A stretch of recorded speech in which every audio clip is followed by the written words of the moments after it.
एक डर है अंदर की इकोनॉमिक्स समझ में नहीं आ रहा है भैया, ना स्कूल में समझ में आ रहा है ना कोचिंग में समझ में आ रहा है। कोई दिक्कत नहीं है, मैं सारे इकोनॉमिक्स के चैप्टर आपको समझा दूंगा। बोर्ड आपको इकोनॉमिक्स से कैसे सवाल पूछेगी वो भी बता दूंगा और उनके आंसर भी कैसे लिखने हैं वो भी सिखा दूंगा। अब हम लोग चैप्टर 16 पढ़ने जा रहे हैं। चैप्टर का नाम है economic liberalisation, globalisation and privatisation.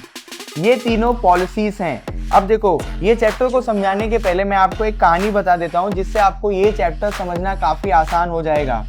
अब एक ईयर याद रखो, 1990 के पहले हमारे देश के अंदर अगर आपको बिजनेस करना है तो आपको बहुत सारे प्रॉब्लम को फेस करने पड़ेंगे। अब ये प्रॉब्लम कौन क्रिएट करके दे रहा है? आपको गवर्नमेंट क्रिएट करके दे रही है। अब आप शॉक में आ जाओगे कि भैया गवर्नमेंट प्रॉब्लम क्रिएट करके दे रही है बिजनेस करने के अंदर। हाँ, ऐसा हो रहा था 1990 के पहले। अगर आपको हमारे देश के अंदर बिजनेस करना है तो आपको गवर्नमेंट से बहुत सारे परमिशंस लेने पड़ेंगे। आप कोई भी बिजनेस स्टार्ट कर रहे हो आपको गवर्नमेंट के पास जाना पड़ेगा और उसका लाइसेंस बनवाना पड़ेगा और बहुत सारे पेपर वर्क और परमिशंस लेने पड़ेंगे गवर्नमेंट से, तब जाके आप कोई भी बिजनेस कर सकते हो। आज के टाइम पे आप YouTube पे, Instagram पे अपने आसपास देखते हो कि ये भाई ने स्टार्टअप चालू कर दिया, वो भाई ने स्टार्टअप चालू कर दिया। इंडिया के अंदर अब बहुत ज़्यादा स्टार्टअप चालू हो रहे हैं। ये सारी चीज़ें 1990 के पहले नहीं हो पा रही थी। अगर आप कोई भी स्टार्टअप करना चाहते हो तो आपको गवर्नमेंट से परमिशन लेना पड़ेगा, लाइसेंस लेना पड़ेगा और बहुत सारे पेपर वर्क करवाने पड़ेंगे, तभी जाके आप कोई भी स्टार्टअप चालू कर सकते हो। अब ये जो गवर्नमेंट सिस्टम बना के बैठी थी देश के अंदर, इससे देश को नुकसान हो रहा था, देश के अंदर जो बिजनेस थे उनको नुकसान हो रहा था। 1990 में एक समय ऐसा आ गया कि हमारे देश के पास हमारे देश को चलाने का पैसा नहीं बचा था। मान लो कि आपका घर है, उस घर में राशन भरवाने का पैसा नहीं था, तो देश के अंदर इतना पैसा नहीं था देश के पास कि वो अपने देश को चला सके। तब गवर्नमेंट ने सोचा कि अब हमको कुछ करना पड़ेगा वरना हमारा देश बर्बाद हो जाएगा। तो हमारे देश को बर्बादी से बचाने के लिए 1991 में गवर्नमेंट 3 पॉलिसी लेकर आई। उस पॉलिसी का नाम है economic liberalisation, economic privatisation, economic globalisation. यही आपका चैप्टर है। अब इसके अंदर हम पढ़ेंगे कि ये पॉलिसी से कैसे देश की इकोनॉमी अच्छी हुई और कैसे देश के अंदर बिजनेस ग्रो करने लगा। अब देखो, ये जो 3 पॉलिसी है, economic liberalisation, privatisation and globalisation, इसको हम लोग इंडस्ट्रियल पॉलिसी ऑफ 1991 के नाम से भी जानते हैं। तो आपको अगर बोर्ड पूछ लेती है कि जो आपकी economic liberalisation, privatisation and globalisation है, इस पॉलिसी का दूसरा नाम क्या है, तो इंडस्ट्रियल पॉलिसी 1991, ये इसका दूसरा नाम है। अब बोर्ड आपसे क्या सवाल पूछेगी उसके ऊपर फोकस करते हैं। तो पहला जो सवाल है बोर्ड आपसे पूछ रही है, reason to implement industrial policy 1991। हमारे देश को ये जरूरत क्यों आ गई कि हमको ये पॉलिसी को इंप्लीमेंट करना पड़ा? तो उसका रीजन मैं काफी शॉर्ट में आपको समझा देता हूं, याद भी करवा देता हूं। Failure of many 5-year plans, ये लाइन आपको ये बता रही है कि गवर्नमेंट जो भी डिसीजंस ले रही थी, प्लान्स बना रही थी, वो फेल हो रहे थे। आगे, to correct past policy mistake, जो भी हमने पास्ट में मिस्टेक किया था देश को चलाने के लिए, उसको सही करने के लिए भी ये पॉलिसी लाई गई। टू इंक्रीज प्रोडक्शन ग्रोथ, हम लोग चाहते थे कि हमारे देश में बहुत ज्यादा सामान का प्रोडक्शन होने लगे। अब इससे क्या होगा? टू जनरेट एम्प्लॉयमेंट, हम जितना ज्यादा माल सामान बनाएंगे उतने ज्यादा लोगों को काम मिलेगा। To guide future economic development, हम चाहते थे कि हमारा देश फ्यूचर में बहुत आगे जाए, इसीलिए हम लोग ये पॉलिसीज को लेकर आए थे हमारे देश के अंदर। अब ये सारी चीजों को सही करने के लिए आपने क्या किया? लिबरलाइजेशन, प्राइवेटाइजेशन एंड ग्लोबलाइजेशन जैसी पॉलिसीज को लेकर आया देश के अंदर। ये फुद्दू सी लाइन लिख दी थी ताकि आपका आंसर बड़ा हो सके। आगे देखो, हम लोग ये पॉलिसी और क्यों लेके आए थे? ताकि अब किसी भी बिजनेस को लाइसेंस ना लेना पड़े। आज के टाइम पे आपको कोई भी स्टार्टअप करना है, आप बिना लाइसेंस के वो स्टार्टअप चालू कर सकते हो। वो किसकी वजह से हो रहा है? ये जो 3 पॉलिसीज देश में लाई गई थी उसकी वजह से ही हो पा रहा है। टू अट्रैक्ट फॉरेन इन्वेस्टमेंट, हमारे देश के अंदर पैसा खत्म हो गया है पर हमको बिजनेस करना है तो हम बाहर देश से पैसा उठा सकते हैं, बाहर देश से इन्वेस्टमेंट लेके बिजनेस चालू कर सकते हैं। ये सारी चीजें भी कैसे पॉसिबल हुई? जब ये पॉलिसीज को हमारे देश में इंप्लीमेंट किया गया तब। To introduce modern technology. अभी मान लो कि हम लोगों को मोबाइल बनाना है, हम लोगों को कार बनाना है, तो उसके लिए हमको मॉडर्न टेक्नोलॉजी चाहिए, और वो सारी टेक्नोलॉजी जापान के पास है, फ्रांस के पास है, चाइना के पास है, अमेरिका के पास है। तो ये पॉलिसी जब देश के अंदर इंप्लीमेंट की गई तो हम लोग ये सारे देश से आसानी से मशीनें खरीद के हमारे देश में फैक्ट्री डाल सकते हैं। इसके पहले ये सारी चीजें करने के लिए हमको गवर्नमेंट की परमिशन चाहिए होती थी। To grow the private sector. अब गवर्नमेंट को ऐसा लगा कि हमसे जब देश नहीं संभाला जा रहा है तो अब हम लोग क्या करेंगे कि प्राइवेट सेक्टर को बोलेंगे कि आप बिजनेस करो और देश को आगे लेके जाओ। To speed up industrialisation. Government चाहती थी कि हमारे देश में बहुत ही जल्दी से फैक्ट्री सेटअप हो, इंडस्ट्रीज बने, इसीलिए गवर्नमेंट ने ये तीनों पॉलिसी को इंप्लीमेंट किया हमारे देश में। तो काफी आसान तरीके से मैंने ये आंसर आपको लिख के दे दिया है। अगर आपको समझने में दिक्कत आ रही है तो मुझे कमेंट करना, मैं इससे भी आसान तरीके से आपको समझाने की कोशिश करूंगा। अब हम लोग पहली पॉलिसी के बारे में पढ़ लेते हैं, जो है इकोनॉमिक लिबरलाइजेशन। ये पॉलिसी किसके रिलेटेड थी ये जानते हैं। तो ये पॉलिसी हमें आजादी दिला रही थी, किससे? गवर्नमेंट के रूल से, कंट्रोल से और रेस्ट्रिक्शन से। कोई भी इंसान देश के अंदर अगर बिजनेस करना चाहता है तो अब गवर्नमेंट उसके ऊपर ज्यादा रूल्स, रेगुलेशंस और रेस्ट्रिक्शंस नहीं लगाएगी। तो प्राइवेट बिजनेस को आजादी देने वाली पॉलिसी को हम लोग बोलते हैं लिबरलाइजेशन की पॉलिसी। अब बोर्ड आपसे एक सवाल पूछ रही है कि मेन रिफॉर्म ऑफ लिबरलाइजेशन 1991, ये जो लिबरलाइजेशन पॉलिसी है इससे मेन बदलाव क्या आया देश के अंदर, उसको हम लोग समझते हैं। तो एंड ऑफ लाइसेंसिंग सिस्टम। जब से लिबरलाइजेशन पॉलिसी देश में लगाई गई, अब आपको बिजनेस चालू करने के लिए लाइसेंस नहीं लेना पड़ेगा। आगे बढ़ते हैं। Freedom to the private sector. अब कोई भी प्राइवेट सेक्टर स्टार्ट हो सकता है और एक्सपांड कर सकता है। मतलब कि आपका मन करेगा आप जाके कोई भी स्टार्टअप चालू कर दो और आप अपने स्टार्टअप को कितना भी आगे बढ़ा सकते हो। ये सारी चीजें किसकी वजह से पॉसिबल हो रही है? लिबरलाइजेशन पॉलिसी की वजह से। Government control reduce. गवर्नमेंट ने अपना कंट्रोल प्राइवेट बिजनेस के ऊपर से रिड्यूस कर दिया। Easy to start business. अब हमारे देश के अंदर बिजनेस स्टार्ट करना काफी आसान हो गया है। किसकी वजह से? लिबरलाइजेशन पॉलिसी की वजह से। अब कुछ चीजें और है जो मैं इसके अंदर से आपको बताता हूं। एक्सेप्ट 18 इंपॉर्टेंट इंडस्ट्री जिनको लाइसेंस लेना पड़ेगा। जो भी इंडस्ट्री हार्म पहुंचा रही है एनवायरमेंट को, इंसान को, जैसे कि केमिकल इंडस्ट्री हो गई, जैसे कि दवाई बनाने वाली कंपनी हो गई, ये सारी कंपनी जो है वो एनवायरमेंट को और इंसान को हार्म पहुंचाएगी। तो ऐसे 18 इंडस्ट्री को आज भी लाइसेंस लेना पड़ता है गवर्नमेंट के पास से। ये थोड़ा सा याद रखने वाली चीजें है कि 18 इंडस्ट्री को आज भी लाइसेंस लेना पड़ता है। वो कौन कौन सी इंडस्ट्री है?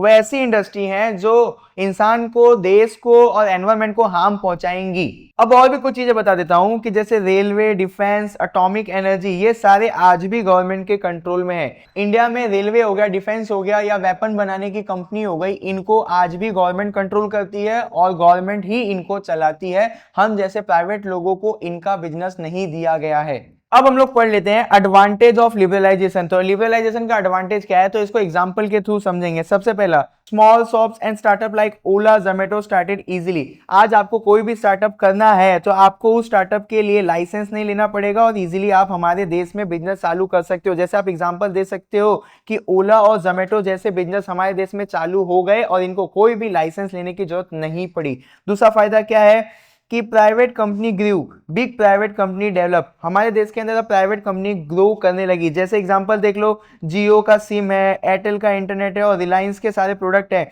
ये सारे प्राइवेट कंपनी है और आप जानते हो कि ये कितने बड़े कंपनी है। तो लिबरलाइजेशन पॉलिसी का दूसरा फायदा क्या हुआ कि जो भी प्राइवेट कंपनी है अब वो बहुत ज्यादा डेवलप कर सकती है, बहुत ज्यादा बड़ी हो सकती है और बहुत ज्यादा पैसा कमा सकती है। आप देख सकते हो कि जियो आज हमारे देश में कितनी बड़ी कंपनी हो गई है। आगे देखते हैं कि मोर प्रोडक्शन यानी more goods are made. Example ये समझ के चलो कि आज हमारे देश में सबके पास मोबाइल फोन है, सबके पास बाइक है, हर कोई इंसान कपड़ा खरीद सकता है। ये किसकी वजह से हो रहा है? ज्यादा प्रोडक्शन होने की वजह से हो रहा है। अब जितना ज्यादा प्रोडक्शन होगा उतना ज्यादा लोगों के पास प्रोडक्ट पहुंचेंगे। ये सारी चीजें किसकी वजह से पॉसिबल हो पा रही है? लिबरलाइजेशन पॉलिसी की वजह से पॉसिबल हो पा रही है। अब यहाँ पे देखो, ग्लोबल ट्रेड स्टार्टेड यानी फॉरेन कंपनी इंडिया में आ रही है। जैसे देख लो, कोको कोला हो गई, पिज्जा हो गया, टेस्ला हो गया, ये सारे लोग हमारे देश में आके बिजनेस कर रहे हैं। तो क्या स्टार्ट हो गया हमारे देश में? ग्लोबल ट्रेड स्टार्ट हो गया। बाहर देश की कंपनी इंडिया में आके बिजनेस कर रही है। किसकी वजह से? लिबरलाइजेशन पॉलिसी की वजह से। अगर ये पॉलिसी नहीं आई होती तो आज आप कोको कोला नहीं पी पा रहे होते, आज आप टेस्ला कार ड्राइव नहीं कर पा रहे होते, और आज आप डोमिनोज में जाके पिज्जा नहीं खा पा रहे होते। तो ये पॉलिसी की वजह से हमारे देश में ग्लोबल ट्रेड भी स्टार्ट हो गया। आगे देखो, फॉरेन मनी इंक्रीज, यानी इंडिया अर्न मोर डॉलर। ये क्या है मैं आपको बताता हूं। जैसे देखो, जितने भी फॉरेनर्स है वो इंडिया के मसाले, इंडिया से टी, इंडिया से कपड़े खरीदेंगे और हमको क्या पेमेंट करेंगे? डॉलर में पेमेंट करेंगे। एग्जांपल देता हूं कि हमारे देश से अमेरिका में स्पाइसेस जाएगा, हमारे देश से अमेरिका में क्लोथ जाएगा, हमारे देश से अमेरिका में टी जाएगी, तो वो लोग पेमेंट किस में करेंगे? डॉलर में करेंगे। तो हमारे देश के पास बहुत ज्यादा डॉलर हो जाएगा। इसी टर्म को हमने क्या बोला कि फॉरेन मनी इंक्रीज हो जाएगी। ये जो पॉलिसी आई उसी की वजह से हम अपने देश का चाय, अपने देश का मसाला अमेरिका, दुबई ये सब में बेच पा रहे हैं और हमारे पास डॉलर्स बढ़ते जा रहे हैं, जिसका मतलब है कि फॉरेन मनी बढ़ती जा रही है। अब हमारे देश में इतना सारा चीजें होने लगा तो उससे क्या होगा कि better infrastructure facilities. Infrastructure facilities क्या है? जैसे कि रोड, एयरपोर्ट और इंटरनेट, ये सारी चीजें किसके अंदर आती हैं? इंफ्रास्ट्रक्चर फैसिलिटीज के अंदर आती हैं। जब हमारे देश के अंदर बिजनेस आगे बढ़ेगा तो हमारे देश में अच्छे अच्छे रोड बनेंगे, एयरपोर्ट बनेंगे और इंटरनेट सर्विस भी इंप्रूव होगी। एग्जाम्पल दिखा दूं आपको, तो we travel on highways, metro trains और यूज 4G और 5G। ये जो पॉलिसी आई है इसी की वजह से आप 4G और 5G भी यूज कर पा रहे हो। हमारे देश के अंदर बिजनेस आगे बढ़ रहे हैं जिसकी वजह से मेट्रो ट्रेन्स देखने को मिल रही है। हमारे देश में बिजनेस आगे बढ़ रहे हैं तो सामान एक जगह से दूसरे जगह भेजने के लिए हाईवेज बनाए जा रहे हैं। तो लिबरलाइजेशन पॉलिसी की वजह से हमारे देश के अंदर रोड, एयरपोर्ट, इंटरनेट सर्विस, ये सारी चीजें बेटर होती जा रही हैं। आगे देखते हैं, इंडिया ग्रो कर रहा है इसी पॉलिसी की वजह से। इकोनॉमिक बिकम स्ट्रांग, हमारी इकोनॉमी काफी स्ट्रांग हो रही है। वो कैसे? हमारे देश में बहुत ज्यादा शॉपिंग मॉल खुल रहे हैं, बहुत ज्यादा बिजनेस ग्रो कर रहे हैं जिसकी वजह से लोगों को जॉब मिल रहा है, और बाहर देश से हो गया या इंडिया से हो गया बहुत ज्यादा नई नई कंपनी खुल रही है। किसकी वजह से? अब हमारे देश के अंदर लाइसेंस नहीं लेना पड़ेगा, जिसकी वजह से बिजनेस ग्रो कर रहा है, जिसकी वजह से इंडिया की इकोनॉमी ग्रो कर रही है, जिसकी वजह से हमारे आसपास हमको शॉपिंग मॉल और न्यू कंपनीज देखने को मिल रहा है जिनको आप स्टार्टअप्स बोलते हो। तो आज हमारे देश में जो भी स्टार्टअप्स आगे बढ़ रहे हैं उस स्टार्टअप को आगे बढ़ाने में ये इकोनॉमिक लिबरलाइजेशन पॉलिसी का बहुत बड़ा हाथ है, क्योंकि इसने बहुत सारी चीजों को आसान करके दे दिया बिजनेस करने के लिए। तो यहाँ पे आपको इकोनॉमिक लिबरलाइजेशन के एडवांटेज मैंने आपको समझा दिए। अब इसके डिसएडवांटेज को हम लोग पढ़ते हैं। अब हम लोग पढ़ने जा रहे हैं डिसएडवांटेज ऑफ लिबरलाइजेशन। अब इस पॉलिसी का डिसएडवांटेज क्या है? तो पहला देखो, private company become too powerful, some big companies control the market. ये जो पॉलिसी आई इससे जो प्राइवेट कंपनी है वो काफी ताकतवर हो गई और वो कंपनी ही पूरे मार्केट को कंट्रोल करने लगी। एग्जाम्पल से मैं आपको समझाता हूं। जैसे देखो, जियो आया और उसने प्राइस को रिड्यूस किया तो बहुत सारे कंपनी हमारे देश में बंद हो गए।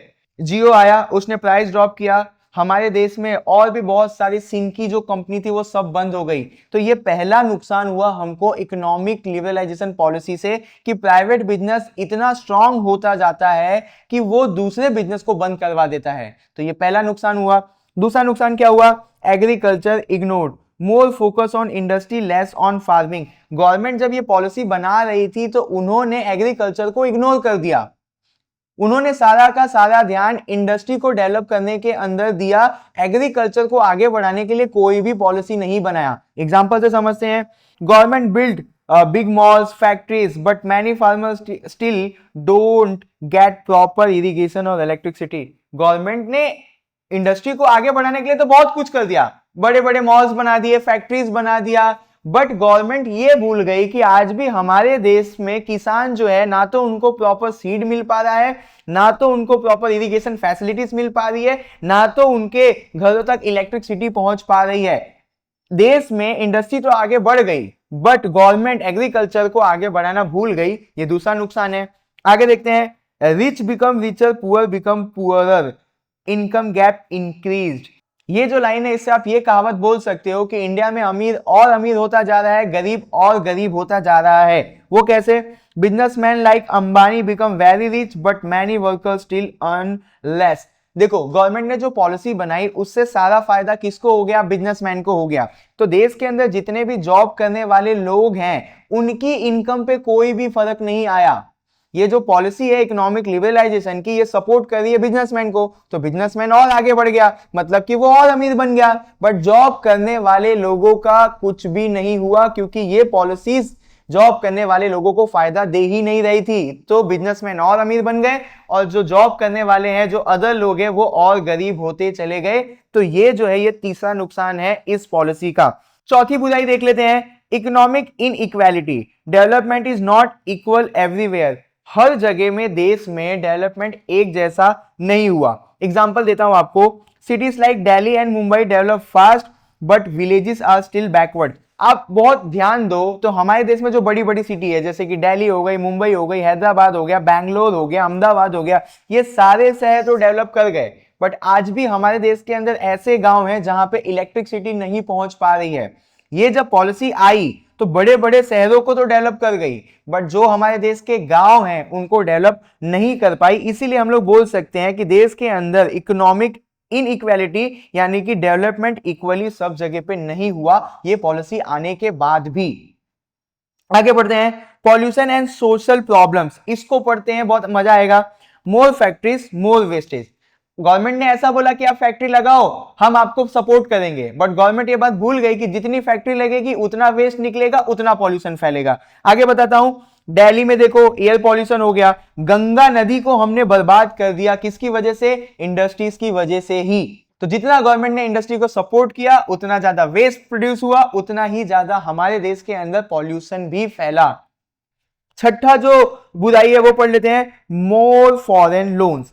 Import increase export decrease. समझाता हूं, देखो इंडिया है ना, कॉस्टली ऑयल को बाई करने लगा अदर कंट्री से, जिसके लिए इंडिया को लोन देना पड़ा। अब मैं आपको बताता हूं, ये जो टाइटल है कि मोर फॉरेन लोन्स, जब हमने सोचा कि हम अपने देश को आगे बढ़ाएंगे तो हमारे पास कोई भी टेक्नोलॉजी नहीं थी, तो हम लोग बाहर देश से महंगी महंगी मशीनें खरीदते थे। अब हमारे पास पैसा तो था नहीं, तो हम लोग क्या करने लगे? लोन लेकर ये मशीनों को हमारे देश में लाने लगे।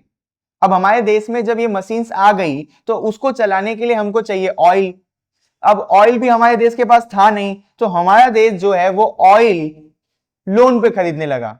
तो मान के चलो कि ये सारी चीजें जब हमारा देश खरीदने गया तो हमारे देश के पास पैसा नहीं था, तो हमारा देश क्या करता था? लोन लेकर ये सारी चीजों को खरीदता था। देश आगे तो बढ़ रहा था, बट कैसे आगे बढ़ रहा था? बाहर देश से लिए गए लोन से आगे बढ़ रहा था।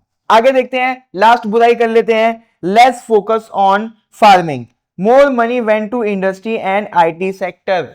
गवर्नमेंट जो थी वो फार्मिंग पे ध्यान नहीं दे रही थी, गवर्नमेंट किसके ऊपर ध्यान दे रही थी? फैक्ट्री को बनाने में ध्यान दे रही थी। यहाँ पे हम लोग कुछ एग्जांपल देख लेते हैं, the government built mall and metros but farmer still struggle for water and seed. ऊपर भी मैंने ये लाइन समझाई थी कि हमारे देश में सारी चीजें आगे बढ़ रही है, जैसे फैक्ट्री आगे बढ़ रही है, फैक्ट्री आगे बढ़ रही है तो मॉल्स आगे बढ़ रहे हैं, रेलवे बन रहे हैं, रोड बन रहे हैं, बट हमारे देश में फार्मर जो था उसके खेतों तक ना तो पानी पहुंच पा रहा था, ना तो वो बीज खरीद पा रहा था।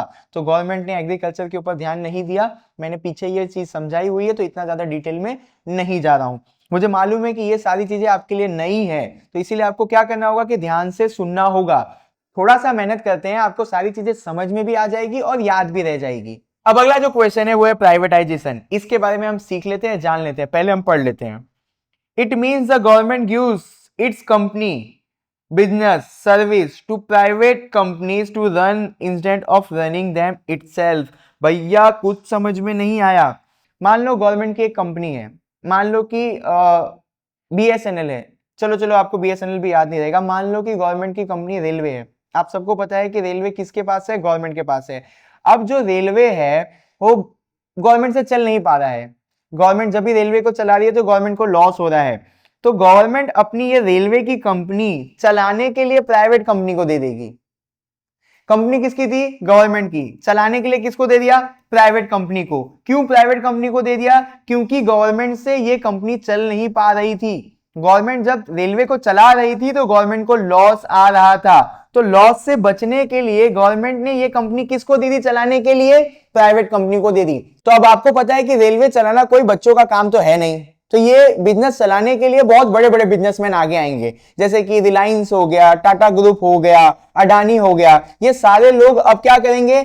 इंडिया की जो रेलवे है उसको चलाएंगे। तो इसी प्रोसेस को हम लोग बोलते हैं प्राइवेटाइजेशन। याद रखना, कंपनी किसकी होगी? गवर्नमेंट की। बिजनेस किसका होगा? गवर्नमेंट का। बट उसको चला कौन रहा होगा? प्राइवेट लोग चला रहे होंगे, जैसे कि अडानी चला रहे होंगे, अंबानी चला रहे होंगे, टाटा ग्रुप चला रही होगी। इस पॉलिसी को हम लोग बोलते हैं प्राइवेटाइजेशन की पॉलिसी। आगे बढ़ते हैं। इस टॉपिक को समझाने के लिए मैंने आपको एग्जांपल दिया है प्राइवेट हॉस्पिटल और गवर्नमेंट हॉस्पिटल का। ये इस एग्जांपल से आप पूरा टॉपिक को समझ जाओगे।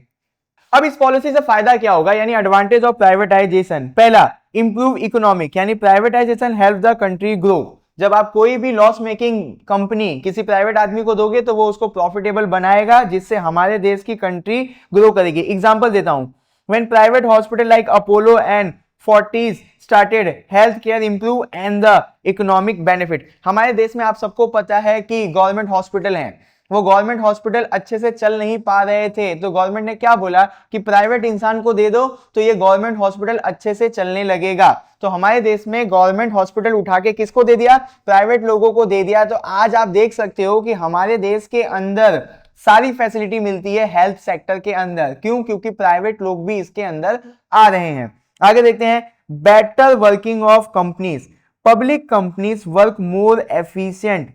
अब मैं आपको इसको एग्जांपल से समझाता हूं कि some government hospital improve service after allowing private management in specific department. अब मैं आपको समझाता हूं कि एक गवर्नमेंट हॉस्पिटल है, उस गवर्नमेंट हॉस्पिटल के अंदर अगर उसको गवर्नमेंट एम्प्लॉय चला रहे होंगे तो आपको मालूम है कि वहां पे कैसी फैसिलिटी मिलेगी। ना तो वहां पे कोई अच्छा इक्विपमेंट होगा, ना तो कोई भी डॉक्टर होगा जो अच्छे से ट्रीट कर रहा होगा पेशेंट को। कौन सा डॉक्टर कब आ रहा है, कितने मरीज हॉस्पिटल में बैठे हुए हैं, उनको किस तरीके की ट्रीटमेंट चाहिए, गवर्नमेंट हॉस्पिटल के डॉक्टर्स को ये सब कुछ भी पड़ी नहीं है। अब इस सीन को बदल देते हैं, हॉस्पिटल अभी भी गवर्नमेंट का है, बट इसके अंदर सारा जो भी मैनेजमेंट है वो किसको दे दिया हमने? प्राइवेट इंसान को दे दिया। अब ये जो हॉस्पिटल है एक प्राइवेट इंसान चलाएगा, तो इसके अंदर जो डॉक्टर होंगे वो भी अच्छे से लोगों को ट्रीट करेंगे, और ये जो हॉस्पिटल के अंदर जो सारा सिस्टम है वो भी अच्छे से चलेगा। क्योंकि अगर वो हॉस्पिटल अच्छे से नहीं चला तो गवर्नमेंट उस प्राइवेट आदमी के ऊपर केस कर देगी, पेनल्टी डाल देगी, तो वो इंसान डर के मारा सारी चीजें अच्छे से करेगा। तो इससे होगा क्या कि गवर्नमेंट हॉस्पिटल अच्छे से चलने लगेगा। जब गवर्नमेंट हॉस्पिटल अच्छे से चलने लगेगा तो हमारे देश को फायदा होने लगेगा। तीसरा फायदा क्या हुआ? More industries, private company start new businesses. Example देता हूं, many private hospital and clinic open in cities after privatization. अब इसको मैं समझाता हूं कि गवर्नमेंट ने ऐसा बोला कि हम लोग भी गवर्नमेंट हॉस्पिटल खोलेंगे, प्राइवेट इंसान भी गवर्नमेंट हॉस्पिटल खोल सकता है। हम लोग भी गवर्नमेंट स्कूल खोलेंगे, प्राइवेट इंसान भी गवर्नमेंट स्कूल खोल सकता है। तो इससे क्या होगा कि हमारे देश के अंदर मोर इंडस्ट्रीज डेवलप होने लगेगी। जिस फील्ड के अंदर गवर्नमेंट काम कर रही है उस फील्ड के अंदर प्राइवेट आदमी भी काम कर सकता है। गवर्नमेंट स्कूल गवर्नमेंट खोलेगी, प्राइवेट स्कूल प्राइवेट खोलेगा, जिससे हमारे देश के अंदर नंबर ऑफ इंडस्ट्रीज बढ़ जाएंगी। अल्टीमेटली हमारे देश को फायदा होने लगेगा। Better efficiency, companies work faster and better. अब एग्जांपल से समझते हैं, private hospital provide faster treatment and better facility than many public hospital. अब इसको बहुत ध्यान से समझो। आप बीमार पड़ो, गवर्नमेंट हॉस्पिटल में जाओ, आपको पता है कि वहां पे आपके साथ कैसा ट्रीटमेंट होगा, आपको कितने स्पीड में वहां पे सर्विस मिलेगी। और आप बीमार पड़ रहे हो, अब आप जा रहे हो प्राइवेट हॉस्पिटल में, अब आपको पता है कि यहाँ पे कितने स्पीड में आपको ट्रीटमेंट मिलेगी, कितने अच्छे से आपको ट्रीटमेंट मिलेगी। तो गवर्नमेंट यही बता रही थी आपको कि प्राइवेटाइजेशन पॉलिसी जब हम लाएंगे तो जो प्राइवेट सेक्टर है वो अच्छे से काम करेगा, जिससे काम करने की स्पीड बढ़ जाएगी, काबिलियत बढ़ जाएगी, जिससे देश को फायदा होगा।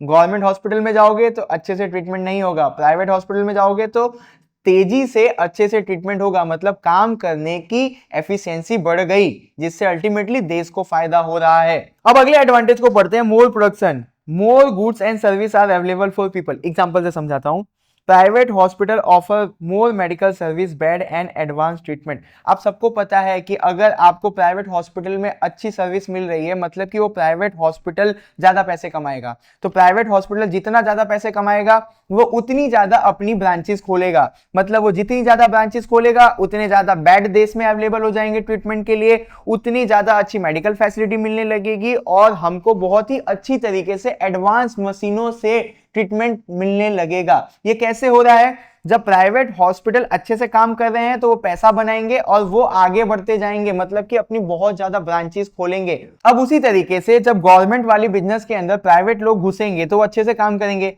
वो ज्यादा प्रॉफिट बनाएंगे। जब वो ज्यादा प्रॉफिट बनाएंगे तो वो 1, 2, 4, 10 फैक्ट्रीज खोलेंगे। तो जितनी ज्यादा फैक्ट्रीज खोलेंगे उतना ज्यादा प्रोडक्शन देश के अंदर बढ़ेगा। Less government lost, government saves money. इसको समझते हैं। देखो, the government spend less on running private hospital and focus on essential public service. देखो, गवर्नमेंट हॉस्पिटल को चलाने के लिए गवर्नमेंट को बहुत ज्यादा पैसा देना पड़ता था, बट फैसिलिटी लोगों को अच्छी नहीं मिल पा रही थी। तो गवर्नमेंट ने ऐसा बोला कि अब हम लोग प्राइवेट हॉस्पिटल को सपोर्ट करेंगे। हम लोग उनको बोलेंगे कि आप प्राइवेट हॉस्पिटल बनाओ, अब हम लोग आपसे कम टैक्स लेंगे अगर आप हॉस्पिटल बना रहे हो तो। गवर्नमेंट ने बोला कि हम सीधा हॉस्पिटल नहीं खोलेंगे, हम प्राइवेट हॉस्पिटल वालों को सपोर्ट करेंगे। जिससे होगा क्या कि गवर्नमेंट का पैसा बचेगा, गवर्नमेंट का पैसा बचा और सर्विस भी लोगों को अच्छी मिलने लगी। तो अब ये जो पैसा बचेगा गवर्नमेंट उसको कहीं और लगाएगी, जिससे देश आगे बढ़ेगा।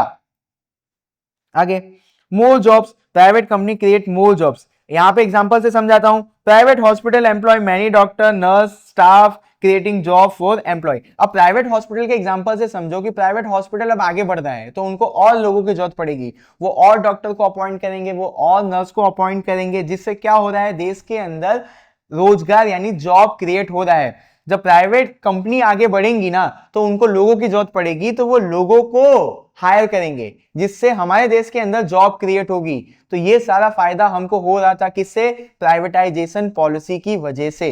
बेस क्या याद रखना है? हॉस्पिटल का एग्जांपल जो मैंने आपको दिया। अब हम लोग पढ़ लेते हैं डिसएडवांटेज ऑफ प्राइवेटाइजेशन। सबसे पहला जो डिसएडवांटेज है, मोर मोनोपोली। इसको समझते हैं। One big company control the market. बहुत ध्यान से समझना। प्राइवेट रेलवे कंपनी में increase fare because there is no competition. जब भी आप किसी भी कंपनी को पावर दोगे ना तो वो मोनोपोली बनाएगी। अब इसको मैं आपको समझाता हूं। सपोज करो गवर्नमेंट ने आपको बोला कि आप बिजनेस करो, हम सपोर्ट करते हैं।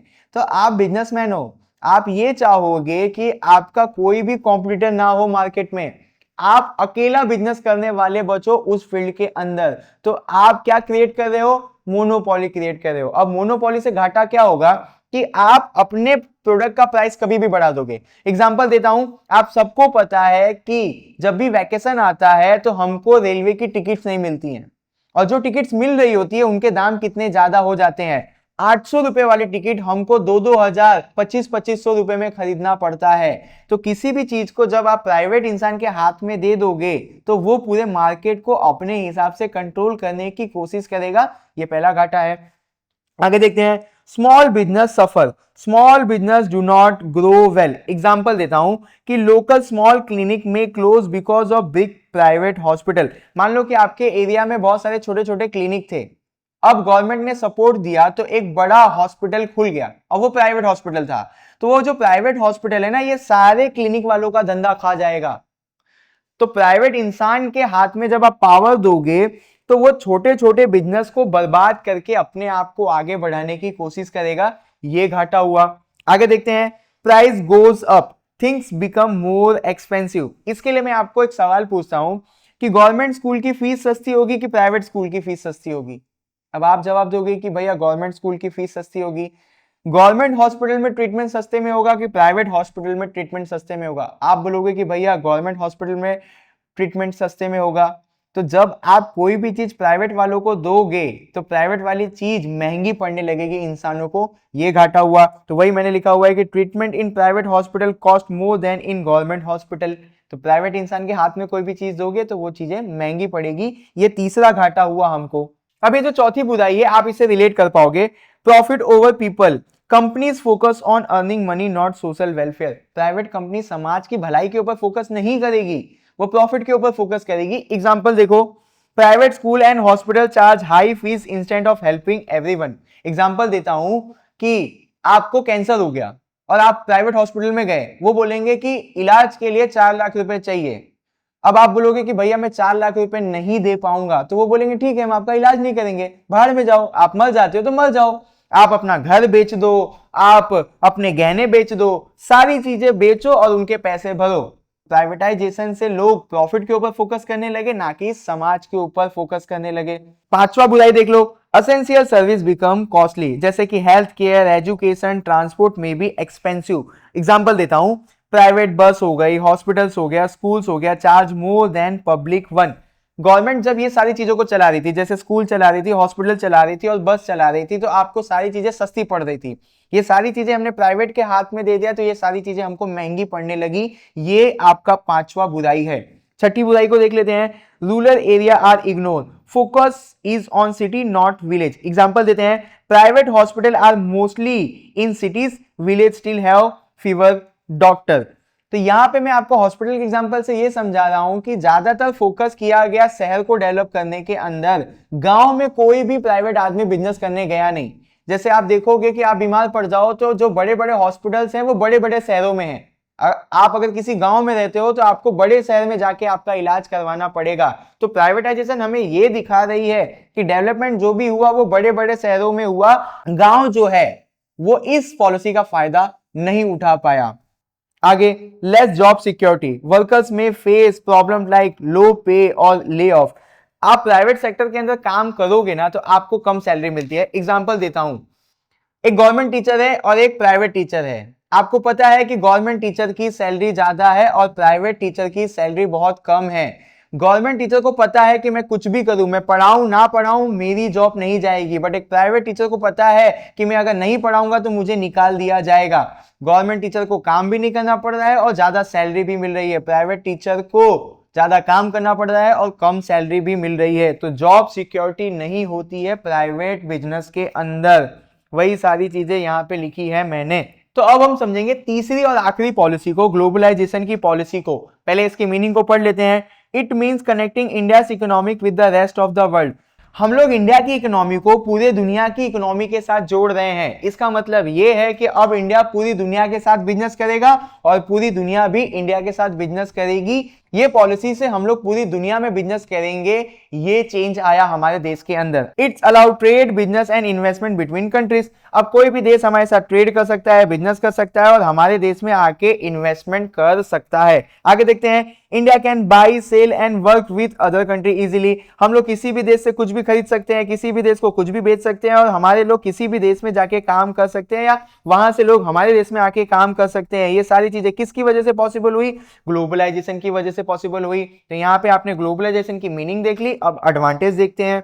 एडवांटेज ऑफ ग्लोबलाइजेशन, पहला क्या फायदा है? No trade restriction, India can easily trade with other country. जैसे हमने ये पॉलिसी अप्लाई की उससे हमको ये फायदा होने लगा कि हम किसी भी देश के साथ बिजनेस कर सकते हैं। आगे देखो, we can import car from Germany और export rice to other country. कितना अच्छा एग्जांपल लिया है कि हम लोग जर्मनी से कार इंडिया में मंगा सकते हैं और हमारे यहां से राइस किसी भी देश को बेच सकते हैं। तो नो ट्रेड रेस्ट्रिक्शंस, अब कोई ट्रेड रेस्ट्रिक्शंस नहीं है। आगे पढ़ते हैं, एक्सेस टू फॉरेन गुड्स, इसको पढ़ते हम लोग समझ में आएगा। Product from other countries are easily available in India. पूरे दुनिया में कहीं पे भी कोई भी प्रोडक्ट बना अब इंडिया में मिलेगा। एग्जांपल देखो, we can buy iPhone. IPhone बनता कहां पे है? चाइना में, पर हमारे देश में मिलता है ना। किस पॉलिसी की वजह से मिलता है? ग्लोबलाइजेशन पॉलिसी की वजह से मिलता है। किसी भी देश का चॉकलेट हमारे देश में मिलता है। हम लोग किसी भी देश का जीन्स हमारे देश में मंगा सकते हैं। एग्जाम्पल देता हूं कि आप लोग जो आईफोन यूज कर रहे हो कहाँ का है? अमेरिका का है, इंडिया में मिल रहा है। किसकी वजह से? ग्लोबलाइजेशन पॉलिसी की वजह से। आप पिज्जा खा रहे हो, किस देश का ब्रांड है? ये अमेरिका का ब्रांड है, बट इंडिया में मिल रहा है और आप पिज्जा खा भी रहे हो। किसकी वजह से पॉसिबल हुआ? ग्लोबलाइजेशन की वजह से पॉसिबल हुआ कि किसी भी देश के गुड को हम हमारे देश में एक्सेस कर सकते हैं। Free trade between countries, countries can buy sell freely. देखो, फ्री ट्रेड बिटवीन कंट्रीज इसका मतलब ये नहीं है कि हम लोग किसी को भी फ्री में कुछ भी दे देंगे और कोई भी हमको फ्री में कुछ भी दे देगा, ऐसा नहीं है। फ्री ट्रेड मतलब कि अब हम लोग किसी भी देश के साथ बहुत आसानी से बिजनेस कर सकते हैं और कोई अदर देश भी हमारे साथ बहुत आसानी से बिजनेस कर सकता है। एग्जांपल देखो, India sell software service to the USA and get dollar in return. हमारे देश में हम लोग सॉफ्टवेयर बनाते हैं और किसको बेचते हैं? अमेरिका को बेचते हैं, बदले में अमेरिका हमको डॉलर में पेमेंट करता है। तो ये सारी चीजें पॉसिबल हो रही थी ग्लोबलाइजेशन पॉलिसी की वजह से। फ्री कैपिटल फ्लो, इसको समझो, money can move easily between countries. बहुत ध्यान से एग्जांपल देखना, फॉरेन कंपनीज लाइक एप्पल और Coca Cola invest money in India. Coca Cola की फैक्ट्री इंडिया में है, आईफोन की फैक्ट्री भी अब इंडिया में है, सैमसंग की फैक्ट्री भी अब इंडिया में है। तो इसका मतलब ये है कि कोई भी देश हमारे देश में आके फैक्ट्री लगा सकता है। इसको हमने टेक्निकली क्या बोला, फ्री कैपिटल फ्लो, यानी कि अब पैसा भी जो है एक दूसरे की कंट्री में इजीली इन्वेस्ट किया जा सकता है। आगे बढ़ते हैं, exchange of technology, modern technology come to India. बात को समझना, advance machine and medical equipments in hospital. हमारे देश में पहले इतनी ज्यादा टेक्नोलॉजी नहीं थी, तो हमने क्या किया कि बाहर देश से टेक्नोलॉजी मंगाया। मान लो एक हॉस्पिटल ले लो, उस हॉस्पिटल के अंदर हमारे पास अच्छे अच्छे मशीन नहीं थे कोई भी बीमारी को ट्रीट करने के लिए, तो हम लोग अब चाइना से मशीन मंगा रहे हैं, हम लोग यूएस से मशीन मंगा रहे हैं, हम लोग फ्रांस से मशीन मंगा रहे हैं, हम लोग जापान से मशीन मंगा रहे हैं, ताकि हमारे देश के हॉस्पिटल के पास अच्छे अच्छे मशीन हो जिससे हम लोगों का ट्रीटमेंट अच्छे से हो सके। तो ये सब पॉसिबल हो रहा था ग्लोबलाइजेशन पॉलिसी की वजह से। अब यहाँ पे देखो, exchange of labour, people can work in other country more easily. ये पॉलिसी आने के बाद हम लोग किसी भी देश में इजीली जाके बिजनेस कर सकते थे, काम कर सकते थे। कोई अदर देश का आदमी भी हमारे देश में आके बिजनेस कर सकता है और जॉब कर सकता है। एग्जांपल देता हूं, Indian teacher and technician go to countries like Singapore, Canada for job. हमारे देश के टीचर, हमारे देश के इंजीनियर सिंगापुर और कनाडा जैसे जगह पे जाके जॉब कर रहे हैं। Better product, lower price, competition, improve quality and reduce cost. अब याद रखो कि चाइना की वजह से हमारे देश में बहुत ज्यादा फोन आने लगे, जिसकी वजह से हमको अब अच्छे अच्छे फोन सस्ते में मिलने लगे। ये सारी चीजें किसकी वजह से पॉसिबल हुआ? ग्लोबलाइजेशन की वजह से। अगर ग्लोबलाइजेशन नहीं होता हमारे देश में, तो कोई एक कंपनी होती जो सड़ा सा फोन हमको बेच रही होती, हमको पता भी नहीं होता कि स्मार्टफोन क्या है। अब हमने हमारे देश का मार्केट सबके लिए खोल दिया, तो हमारे देश में आईफोन आया, सैमसंग आया, चाइना के फोन्स आए। अब ये लोगों के बीच में कंपटीशन होने लगा। अब ये लोगों के कंपटीशन के चक्कर में हमको अच्छे फोन सस्ते में मिलने लगे। तो ये सब ग्लोबलाइजेशन पॉलिसी का ही नतीजा है। आगे देखो, boost economy, increase trade, job, technology. अब जब आपने पूरी दुनिया के लिए हमारा मार्केट खोल दिया है, तो हमारे देश के अंदर ट्रेड बढ़ जाएगा, लोगों को ज्यादा काम मिलेगा, हमारे देश के अंदर अच्छी अच्छी टेक्नोलॉजी आने लगेगी। एग्जांपल देता हूं, जैसे e commerce like Amazon and Flipkart expanded in India creating job and increase trade. हमारे देश में Amazon जैसी कंपनी आई, हमारे देश में फ्लिपकार्ट जैसी कंपनी बनी, जिसकी वजह से हमारे देश में काफी जॉब क्रिएट हुआ। तो हम लोग बोल सकते हैं कि इकोनॉमिक ग्लोबलाइजेशन बहुत ही फायदे का सौदा है हमारे देश के लिए। अब हम लोग बुराई पढ़ लेते हैं ग्लोबलाइजेशन की। मतलब disadvantage of globalisation, not always successful. Example देता हूं, expected benefit may not happen. जैसा हमने सोचा था वैसा डेवलपमेंट नहीं हो पाया ग्लोबलाइजेशन की पॉलिसी की वजह से। एग्जांपल देखते हैं, many rural villages did not get new factory or company, so people lives did not improve। अब ये पॉलिसी की वजह से बहुत सारे बिजनेस तो देश में आए, बट बहुत सारे गांव थे जिनके अंदर फैक्ट्रीज और कंपनीज नहीं जा पाई, तो वहां के लोगों की जिंदगी पे कोई भी असर नहीं आया ग्लोबलाइजेशन पॉलिसी की वजह से। मोर पॉवर्टी एंड अनएम्प्लॉयमेंट क्रिएट। अब आप सोचोगे कि भैया इतनी सारी फैक्ट्री आई, फिर भी गरीबी और अनएम्प्लॉयमेंट कैसे दूर नहीं हुई? एग्जाम्पल देता हूं, poor people may not get job. Example आगे समझना। अब इसका मैं एग्जांपल आपको आपकी डेली लाइफ से देता हूं। आप सब देख रहे होंगे कि अभी आप लोगों के शहर में डीमार्ट आ रहा है। तो डीमार्ट एक सुपरमार्ट है, एक बड़ा बिजनेस है। अब जब भी डीमार्ट आता है आपके शहर में, तो 1-1.5 साल के अंदर आसपास के जितने किराने की दुकान होती है ना, वो सारी बंद हो जाती है, क्योंकि लोग अब डीमार्ट में जाने लगते हैं। तो छोटी मोटी जो दुकान है वो बंद होने लगी। इसी तरीके से जो बड़ी बड़ी कंपनी इंडिया में आई, तो वो टेक्नोलॉजी लेके आई, तो वो सारा काम मशीन से करने लगी और लोगों को निकालने लगी। तो जब आप लोगों को काम से निकाल दोगे और जो काम लोग करते थे आप वो काम मशीन से करवाओगे, तो ना तो लोगों के पास काम होगा ना तो पैसा होगा। तो पॉवर्टी और अनएम्प्लॉयमेंट की प्रॉब्लम बढ़ती ही जाएगी। Developing countries get less benefit. Example से समझते हैं, export don't always help much. समझाता हूं मैं आपको, ये जो कॉन्सेप्ट है कि डेवलपिंग कंट्री को ज्यादा बेनिफिट नहीं मिला ग्लोबलाइजेशन की पॉलिसी से। एग्जांपल देखते हैं, farmer sell crops abroad but intermediator and big company earn most of the money, not farmer. मान लो कि हमारे देश में ग्लोबलाइजेशन की पॉलिसी लगी, जिसकी वजह से हमारा फार्मर अब यूएसए में अपना चावल बेचता है। फार्मर जो है वो 4 रुपए किलो चावल बेच देता है, किसको? बिजनेसमैन को। अब यही चावल बिजनेसमैन अमेरिका में 80 रुपए का बेचता है। तो इस पॉलिसी का जो बेनिफिट है वो डेवलपिंग कंट्री और छोटे लोगों को नहीं मिला। किसको मिला? डेवलप कंट्री को और पावरफुल कंपनीज को मिला। Small industries get less benefit. समझते हैं कि छोटी कंपनियों को ज्यादा फायदा नहीं मिला, big company take the most advantage. Example समझते हैं, local textile shop can not compete with important cloth. इसका मैं एग्जांपल देता हूं कि सपोज करो आपकी एक कपड़े की दुकान है और सामने ही आपका एडिडास का शोरूम खुल जाता है, तो लोग जाएंगे एडिडास के अंदर कपड़े लेने, आपकी दुकान से अब कोई कपड़े नहीं लेगा। तो आपका बिजनेस छोटा था, इस बड़ी कंपनी के आगे आपका बिजनेस नहीं चल पाएगा।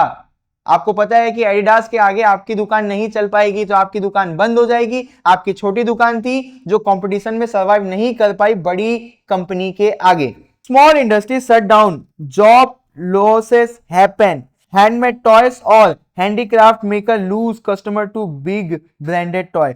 अब ये जो आपका पॉइंट है, स्मॉल इंडस्ट्री शट डाउन, पहले जमाने में हमारे देश के अंदर हाथ से बनाए गए खिलौने बहुत बिकते थे, जो भी हैंडमेड टॉयज थे ये सारे लोग खरीदते थे। जब से चाइना की एंट्री हुई हमारे देश में, तब से वो हाथ से बनाए गए खिलौने कोई नहीं खरीदता है। अब लोग जो चाइना से खिलौने आते हैं उनको खरीदते हैं। तो ये जो छोटी छोटी इंडस्ट्री थी जो हाथ से खिलौने बनाती थी ये बंद हो गई, तो अब वहां के लोग बेरोजगार हो गए। तो टेक्नोलॉजी और बड़ी बड़ी कंपनियों के आगे छोटी छोटी कंपनियां बंद होने लगी। किसकी वजह से?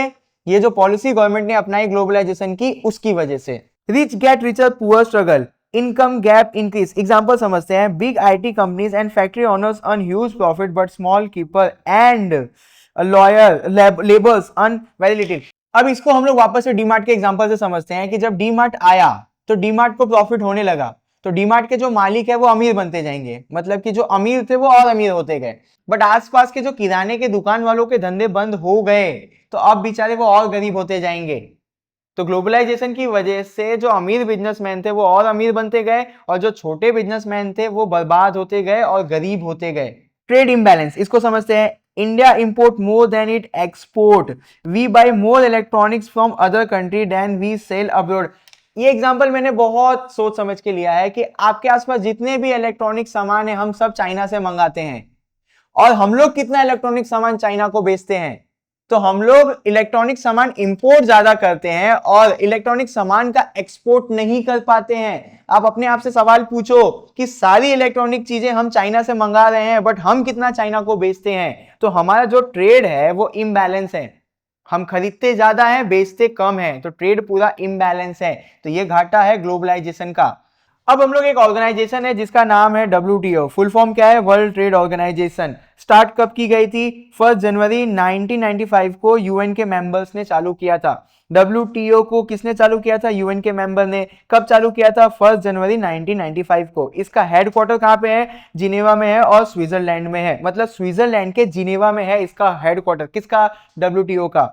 अब WTO के ऑब्जेक्टिव्स हम लोग पढ़ लेते हैं। तो पहला ऑब्जेक्टिव क्या है? Make trade fair for all country. Example देता हूं, all countries can sell rice, cloth, machine Fairlie without favouritism.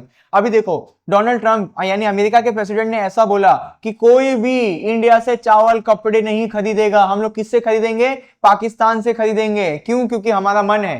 तो WTO बीच में आएगी कि भैया आप ऐसे फेवरेट नहीं खेल सकते हो। तो ये पहला मकसद है WTO का कि किसी भी देश को फेवरेट नहीं बनाना है बिजनेस के अंदर। Remove rules that stop buying and selling. Example देता हूं, remove rules that stop buying and selling. Example से समझाता हूं, India can sell mangoes to the USA without too many restriction. India America को आम बेच सकता है बिना किसी भी रेस्ट्रिक्शंस के। ये सारी चीजों का ध्यान रखना भी किसका काम है? WTO का।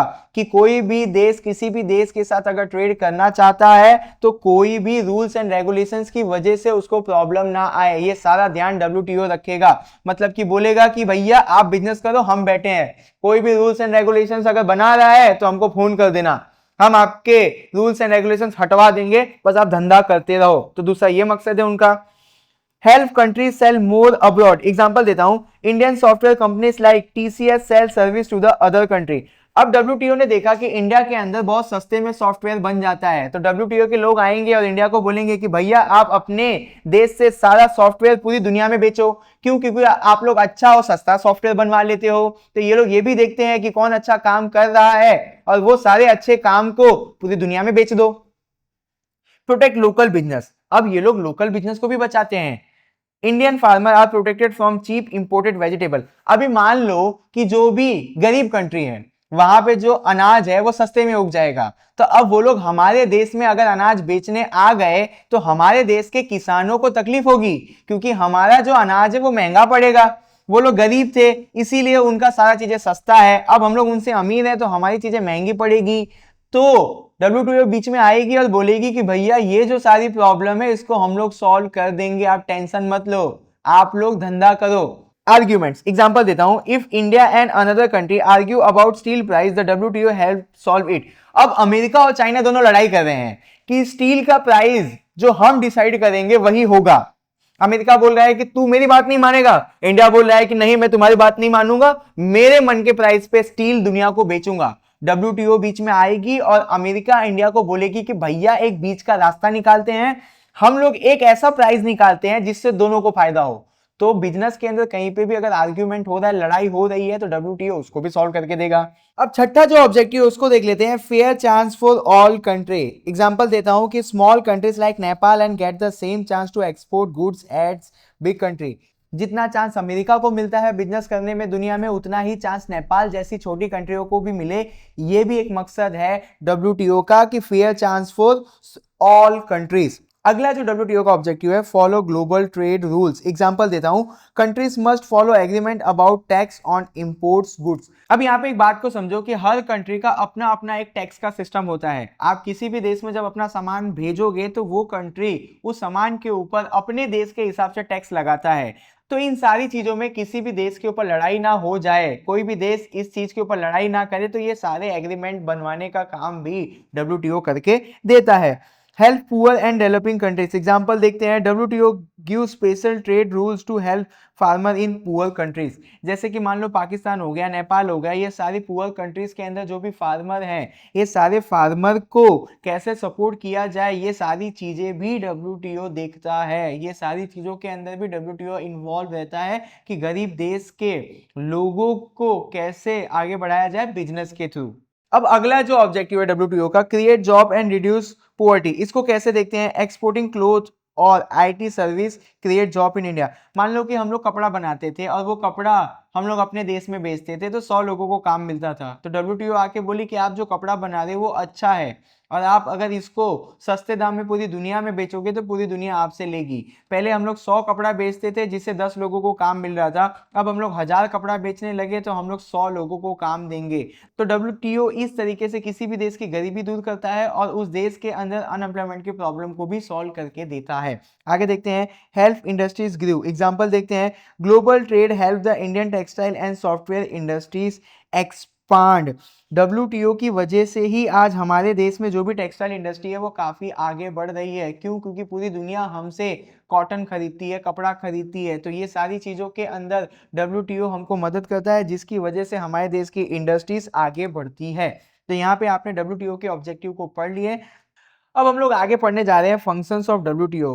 WTO का काम क्या है? ऊपर आपने मकसद पढ़ा, अब आप फंक्शन पढ़ोगे WTO का। पहला फंक्शन क्या है? Set rule for world trade, make agreement for trading between countries. Example देखो, रूल्स अबाउट एक्सपोर्टिंग राइस और cloth are set by WTO। अब WTO क्या करती है कि पूरी दुनिया में किस तरीके से ट्रेड होगा उसका पूरा रूल्स बना के देती है और उसका पूरा एग्रीमेंट बना के देती है। एग्जांपल में मैंने क्या लिया हुआ है कि पूरी दुनिया जब एक दूसरे को राइस बेचेगी तो उस राइस को बेचने के लिए पूरी दुनिया के अंदर क्या रूल होगा, वो सारी चीजें हमको कौन बना के देता है? WTO बना के देती है। Manage discussions, solve trade problems and talk about deals between countries। Example देखो, if India and USA argue about steel, the WTO help them discussing and solve it। बात को समझना, अभी मैंने एक जगह पे और एग्जाम्पल दिया हुआ था कि इंडिया और USA लड़ाई कर रहे हैं स्टील को बेचने के लिए। अब पूरी दुनिया को स्टील चाहिए, इंडिया और USA है जो पूरी दुनिया को स्टील बेचते हैं। तो अगर ये लोग लड़ाई करेंगे तो पूरी दुनिया में स्टील की कमी आ जाएगी, स्टील की सप्लाई में कमी आ जाएगी। तो WTO बीच में आएगा और ये दोनों से बात करेगा और पूरे चीज़ों को सॉल्व करके कोई ना कोई डील बना के देगा। तो ये लोग डिस्कशन करते हैं और इस तरीके से प्रॉब्लम को सॉल्व करने का भी काम करते हैं। Advice countries suggest how country can improve trade. Example देता हूँ, WTO advice India on how to export more goods easily. अब ये लोग कंट्रीज को एडवाइस करते हैं। सपोज करो हम लोग एग्रीकल्चर प्रोडक्ट बेच रहे थे, तो डब्ल्यूटीओ ने आके बोला कि आपके देश में सॉफ्टवेयर भी अच्छे से बनाया जाता है, तो आप पूरी दुनिया को सॉफ्टवेयर भी बेचो। उसके बाद हमने यहाँ पे देखने, फिर डब्ल्यूटीओ ने ऐसा बोला कि आपके देश के अंदर जो कपड़े हैं वो काफी सस्ते में बन जा रहे हैं और उनकी क्वालिटी काफी अच्छी है, तो आप लोग पूरी दुनिया को कपड़े भी बेचो। तो डब्ल्यूटीओ कंट्री को एडवाइस करते हैं कि किस तरीके से आप अपने ट्रेड को अच्छा कर सकते हो और आप कितना ज्यादा सामान बाहर देश में बेच सकते हो, किस तरीके से आप अपने एक्सपोर्ट को आगे बढ़ा सकते हो। तो ये सारी एडवाइस भी देता है डब्ल्यूटीओ एक कंट्री को। Promote fair trade, encourage unbiased trade between countries. Example देता हूं, all countries set a fair chance to sell product globally. WTO एक ऐसा एनवायरनमेंट बनाना चाहता है जिसके अंदर सारी कंट्रीज अच्छे से बिजनेस कर सके, तो ये लोग फेयर तरीके से पूरी दुनिया में बिजनेस हो सके इसका भी ध्यान रखते हैं, ये भी काम ये लोग करते हैं। आगे अगर हम लोग देखेंगे तो help poor countries, give technical and financial help. Example देता हूं, WTO help farmer in poor countries with better seed and training. देखो किसी कंट्री के अंदर जो फार्मर्स हैं वो बहुत ज्यादा प्रॉब्लम फेस कर रहे हैं, तो डब्ल्यूटीओ क्या करेगा कि उनको अच्छे अच्छे सीड्स प्रोवाइड करेगा और उनको ट्रेनिंग देगा कि खेती किस तरीके से करते हैं। तो जब डब्ल्यूटीओ उनको बीज देगा, ट्रेनिंग देगा, तो उस पुअर कंट्री के फार्मर की हालत अच्छी हो जाएगी और वो पूरी दुनिया में सामान बेचने लगेगा, जिससे पूरी दुनिया को अच्छा सामान मिलने लगेगा और जिससे उस देश के पुअर वर्कर्स भी अच्छे हो जाएंगे। Supporting during economic problems, help countries recover from financial loss. Example देता हूं कि if a country loss money in trade, WTO can help with advice and support. Suppose करो पूरी दुनिया में बिजनेस हो रहा था, तो किसी कंट्री को बिजनेस करते समय लॉस हो गया, तो डब्ल्यूटीओ वहां पे आएगा, बोलेगा कि भैया हम लोग अब आपको सपोर्ट करते हैं कि आपको अब आगे से ये लॉस ना हो, और ये जो भी लॉस हुआ है इसके लिए हम आपको सस्ते में लोन प्रोवाइड करवा देते हैं, आप धीरे धीरे करके उसको चुका देना, आप बिजनेस मत रोको। तो इस तरीके से इकोनॉमी की प्रॉब्लम को भी सॉल्व करने की कोशिश करता है डब्ल्यूटीओ। तो ये सारे 6 फंक्शंस है डब्ल्यूटीओ के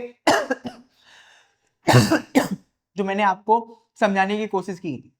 अगर हार्ड लग रहा है तो कमेंट करना, मैं इससे भी आसान तरीके से आपको समझाने की कोशिश करूंगा। अब यहाँ पे बोर्ड आपसे एक सवाल पूछेगी कि impact of WTO on Indian economy. WTO के आने से इंडियन इकोनॉमी पे क्या असर आया, क्या इंपैक्ट आया। तो more participation in the world trade, WTO का मेंबर बनने से हम लोग और ज्यादा बिजनेस करने लगे पूरी दुनिया में, तो हम लोग इसको बोलेंगे कि more participation in the world trade. India share in the global trade increase from 0.5 to 1%। हम लोग 0.5% का ट्रेड कर रहे थे, डब्ल्यूटीओ का मेंबर बनने से टोटल 1% का ट्रेड करने लगे। मतलब मान लो पहले हम लोग आधा सामान बेच रहे थे, हम लोग डब्ल्यूटीओ का मेंबर बने तो अब हम लोग पूरा एक सामान बेचने लगे। आगे बढ़ते हैं, more export of readymade cloth, Indian cloth sell more abroad. WTO का मेंबर बनने से हम लोग और ज्यादा रेडीमेड कपड़े पूरी दुनिया में बेचने लगे, ये दूसरा फायदा हुआ। Famous Indian brand sell shirt and jeans in the USA and Europe. हमारे देश के जो ब्रांड है कपड़े बनाने वाले, अब वो लोग यूरोप और यूएसए में भी कपड़े बेचने लगे, ये फायदा हुआ हमको डब्ल्यूटीओ का मेंबर बनने पर।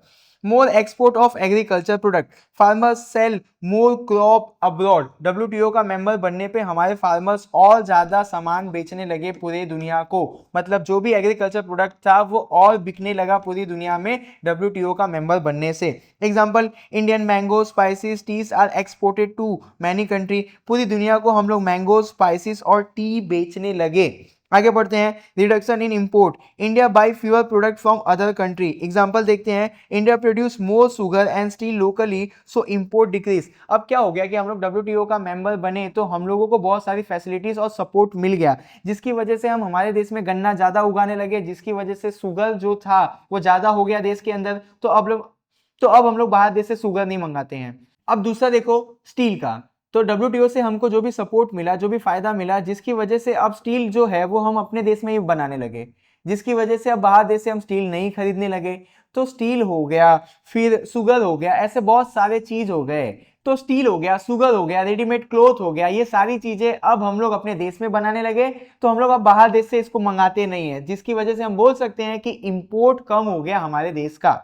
आगे बढ़ते हैं, better infrastructure facilities, road port and transport improve for trade. अब हम लोग पूरी दुनिया को सामान बेचेंगे, तो वो पूरी दुनिया में जब हम सामान बेचेंगे तो पोर्ट से बेचेंगे, है ना। तो अब पोर्ट्स तक पहुंचने के लिए रोड बनाना पड़ेगा, अच्छा ट्रांसपोर्टेशन फैसिलिटी बनाना पड़ेगा।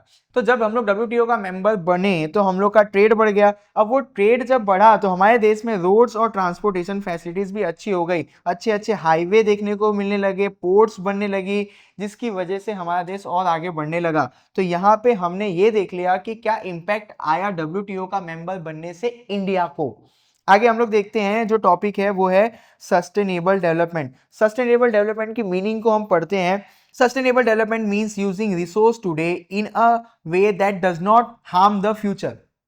सस्टेनेबल डेवलपमेंट जहां पे भी आपको ये वर्ड आए तो ये बात समझ जाना कि आपके पास जो भी रिसोर्स है आपको उसका इस तरीके से इस्तेमाल करना है कि आज आप उससे बेनिफिट ले सको और आने वाले जनरेशन वाले भी उसका इस्तेमाल करके उसका बेनिफिट ले सके। एग्जांपल दूं तो आज आपके पास पेट्रोल है तो आप पेट्रोल से आज गाड़ी चला लो और आप पेट्रोल को इस तरीके से इस्तेमाल करो कि आने वाली फ्यूचर के पास भी पेट्रोल अवेलेबल हो। क्लियर है। आगे देखते हैं। It meet the need of peoples now without stopping future generation from meeting their need. वही मैंने जो एग्जांपल दिया कि पेट्रोल का आज इस्तेमाल इस तरीके से करो कि आज आप गाड़ी चला लो और पेट्रोल इतना बचा रहे कि आपके बच्चे भी उससे गाड़ी चला सके, तो प्रेजेंट जनरेशन की भी नीड पूरी हो सके और फ्यूचर जनरेशन वालों को उससे कोई तकलीफ ना आए। तो इसी कॉन्सेप्ट को हम लोग बोलते हैं सस्टेनेबल डेवलपमेंट। आज ऐसे इस्तेमाल करो कि आने वाले लोगों के लिए भी बचा रह सके और वो लोग भी इसका मजा ले सके। इस कॉन्सेप्ट को हमने बोला सस्टेनेबल डेवलपमेंट का कॉन्सेप्ट। यहाँ पे एग्जांपल देख लो मैंने क्या लिखा हुआ है, planting tree while using would for furniture. अगर आप लोग फर्नीचर के लिए वुड इस्तेमाल कर रहे हो तो और पेड़ लगाओ, तो आज आप फर्नीचर का मजा ले सकोगे और जो पेड़ लगा रहे हो उससे आने वाली जनरेशन भी फर्नीचर का मजा ले सकेगी। Using solar energy instead of only coal to save the environment for future. आपको पता है कि कोल से पॉल्यूशन फैलता है, तो आज आप क्या करो कि कोल की जगह पे सोलर एनर्जी का इस्तेमाल कर लो जिससे पॉल्यूशन कम फैले और हमारे आने वाली जनरेशन को भी एक प्योर एनवायरमेंट मिल सके। अब बोर्ड आपसे एक सवाल पूछेगी कि conservation and preservation of natural heritage. पहले मीनिंग देख लेते हैं कि natural heritage like water, forest, soil, mineral and fossil fuel are important for life and development. इंसान की जिंदगी के लिए ये सारी चीजें काफी इंपॉर्टेंस रखती है और इन्हीं सारी चीजों का इस्तेमाल करके हम अपने आप को डेवलप करते हैं। We should use them carefully so future generation can also use them। ये सारी चीजों का इस्तेमाल हमको बहुत केयरफुली करना चाहिए। क्यों? क्योंकि आने वाली जनरेशन भी इसका फायदा उठा सके। आगे देखते हैं, मैंने कुछ फुद्दू सी लाइन और लिख के रखी है कि careful use of natural resource help keep environment healthy, economic stable and future safe. अगर आप नेचुरल रिसोर्स का इस्तेमाल अच्छे से करते हो तो हमारा एनवायरमेंट हेल्दी रहेगा, हमारी इकोनॉमी भी अच्छे से चलती रहेगी और फ्यूचर भी सेफ रहेगा। एग्जाम्पल देख लेते हैं, using solar panel instant of only coal energy. आप सबको पता है कि हम लोग कोल से एनर्जी बनाते हैं यानी इलेक्ट्रिसिटी बनाते हैं, तो आप लोगों को क्या करना है कि कोल की जगह अभी सोलर से एनर्जी बना लेना है जिससे हमारा एनवायरमेंट पॉल्यूशन होने से बच जाएगा। Planting tree to save forest. Forest को बचाने के लिए क्या करना है? Plant trees. Building dam that provide water, electricity and irrigation. अपने को डैम जैसी चीजें बनानी चाहिए जिससे हमको पानी भी मिल जाएगा, बिजली भी मिल जाएगी और खेतों तक भी खेती करने के लिए पानी पहुंच जाएगा। तो ऐसी सारी चीजें करते रहोगे तो सस्टेनेबल डेवलपमेंट होता रहेगा। अब कुछ पॉइंट है जो आपको याद रखनी चाहिए जिससे आपका आंसर बड़ा होगा और बोर्ड वाले आपको मार्क्स देंगे। Take care of renewable resource. जितने भी रिन्यूएबल रिसोर्स हैं उनका हमको टेक केयर करना चाहिए। यूज नॉन रिन्यूएबल रिसोर्स जैसे कि कोल, मिनरल्स और पेट्रोल, ये सबको केयरफुली। ये जो भी नॉन रिन्यूएबल रिसोर्स है इनको हमको बहुत सोच समझ के इस्तेमाल में लेना चाहिए। Stop wasting resource. जो भी रिसोर्स है उसको वेस्ट करने से बचाना चाहिए। जैसे आप सबको पता है कि पेट्रोल बहुत ही लिमिटेड क्वांटिटी में है और ये एक बार खत्म हो जाएगा तो जल्दी बनेगा नहीं, फिर भी लड़कियों को देखने जाने के लिए आप फोकट में आपकी गाड़ी चलाते रहते हो। Try eco friendly development. हमको इस तरीके से डेवलपमेंट करना है ताकि हमारा जो एनवायरनमेंट है वो भी बचा रह सके। जैसे हम लोग प्लास्टिक के बैग की जगह हम लोग पेपर से बने बैग को यूज कर सकते हैं तो हमारे एनवायरनमेंट को कम हार्म होगा और हम लोग बोल सकते हैं कि ये एक इको फ्रेंडली डेवलपमेंट है। आगे बढ़ते हैं। Manage industrial waste and chemical properly. जो भी इंडस्ट्री का वेस्ट निकल रहा है, जो भी केमिकल्स निकल रहा है, हमको उनको बहुत ही अच्छे से डिस्पोज करना चाहिए जिससे किसी भी इंसान, जानवर और एनवायरनमेंट को हार्म ना पहुंचे। Focus on solar and wind energy. हमको सोलर और विंड एनर्जी जैसी चीजों पे फोकस करना चाहिए। मेक मल्टीपर्पज प्रोजेक्ट, ऊपर मैंने आपको समझाया हुआ है कि डैम बनाओ। अब ये लास्ट सवाल है, step taken to protect the environment. अब ग्लोबल एफर्ट क्या डाले गए, मतलब पूरी दुनिया ने क्या एफर्ट डाला एनवायरमेंट को बचाने के लिए। तो global efforts in 1972 the earth conference, 1972 में एक अर्थ कॉन्फ्रेंस हुआ, was held in Stockholm, Sweden to save the environment। पूरी कहानी को वापस से बताता हूं। एनवायरमेंट को बचाने के लिए स्वीडन के स्टॉकहोम में एक मीटिंग की गई, जिस मीटिंग को क्या बोला गया, अर्थ कॉन्फ्रेंस। किस ईयर में हुआ था, 1972 में। तो याद रखना, global organisations were made to take care of nature. Nature को बचाने के लिए पूरी दुनिया लेवल पे ऑर्गेनाइजेशन बनाई गई, मतलब ग्लोबल लेवल पे एक ऑर्गेनाइजेशन बनाई गई जो एनवायरमेंट को बचाएगा, इसके बारे में सोचेगा। They work to teach people how to protect the environment. ये जो ऑर्गेनाइजेशंस बनाई गई ग्लोबल लेवल पे, ये लोगों को सिखाएगी कि एनवायरमेंट को कैसे बचाते हैं। क्या ये सब चीजें असली में हो रही है? मेरा आंसर नो में आएगा। आप अपना आंसर कमेंट करना। कुछ पॉइंट्स जो आपको ध्यान रखने चाहिए और लिखने के लिए भी आपको आसान पड़े और बोर्ड आपको मार्क्स दे सके, इसीलिए मैंने यहाँ पे लिखा हुआ है, protecting environment is everyone's responsibility. Environment को बचाना ये हम सबकी जिम्मेदारी है। Planting tree, using less plastic and avoiding air pollution, ये सारी चीजें आपको करनी चाहिए जिससे हमारा एनवायरमेंट बचेगा। अब आगे का जो सवाल है वो देखते हैं कि इंडियन गवर्नमेंट्स एफर्ट, एनवायरमेंट को बचाने के लिए इंडियन गवर्नमेंट ने क्या क्या एफर्ट लगाए। तो इंडियन गवर्नमेंट ने ऐसा बोला कि हम सारी इंफॉर्मेशन प्रोवाइड करेंगे कि सिटी के अंदर कितना पॉल्यूशन है। आप गूगल के अंदर अभी जाके देख सकते हो कि आपके शहर में एयर क्वालिटी क्या है। तो ये सारी इंफॉर्मेशन प्रोवाइड किया गवर्नमेंट ने एनवायरमेंट को बचाने के लिए। Setup state and central board to control pollution, government ने स्टेट लेवल पे, सेंट्रल लेवल पे ऑर्गेनाइजेशंस बनाई जो ध्यान देंगी कि एनवायरमेंट को कितना पॉल्यूशन हो रहा है और हम लोग उसको कैसे बचाएं। 5 June is celebrated as the world environment day. World environment day किस दिन मनाया जाता है? 5 जून को मनाया जाता है। Pass the air pollution control act in 1981, 1981 में एयर पॉल्यूशन कंट्रोल एक्ट आया। गवर्नमेंट ने फैक्ट्रियों को ऐसा बोला कि आप एक लेवल तक ही जहरीली गैस हवा में छोड़ सकते हो, अगर आप ये नहीं करोगे तो आपको पनिशमेंट दिया जाएगा। किस एक्ट के तहत पनिशमेंट दिया जाएगा? Air pollution control act. कब आया था? 1981 में। अब लास्ट वाली लाइन देख लो, sign international agreement to reduce ozone depletion and nuclear waste. India ने एक एग्रीमेंट साइन किया जिसके अंदर ऐसा बोला गया कि जो भी न्यूक्लियर का वेस्ट है हम लोग उसको अच्छे से डिस्पोज करेंगे, उससे कोई भी ओजोन के ऊपर असर नहीं आने देंगे। तो ये मैं बहुत डिटेल में समझा सकता हूँ, बट इतना समझो काफी है आपके लिए। तो यहाँ पे मैंने आपका पूरा चैप्टर खत्म कर दिया है। किसी भी बच्चे को कोई भी टॉपिक के अंदर कुछ भी हार्ड लग रहा हो तो मुझे कमेंट करना, मैं उसका आसान तरीका आपके लिए लेकर आऊंगा। डरना मत, जो भी चीजें समझ में नहीं आई है मुझे कमेंट करना, मैं पक्का उसका आसान वीडियो आपके लिए लेकर आऊंगा।